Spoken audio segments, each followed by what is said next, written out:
proteksyon, posibleng iban sa Pilipinas ayon sa National Security Advisor. Narito ang news scoop ni Judith Estrada Larino.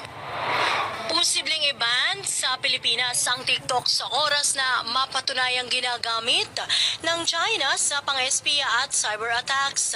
Ayon kay National Security Advisor Secretary Eduardo Año, hindi siya magdadalawang isip na irekomenda ang total ban sa TikTok kung may sapat na ebidensyang ginagamit ng China ang naturang app para sa cyber attacks ito laban sa Pilipinas.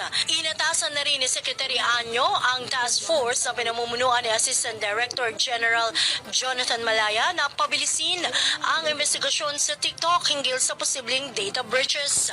Dahil dito, patuloy na sinusuri ng National Security Council ang TikTok upang tiyakin ang proteksyon sa mga tumatangkilik na Pilipino maging ang government system. Yan ang aking news scoop. Ako si Judith Estrada.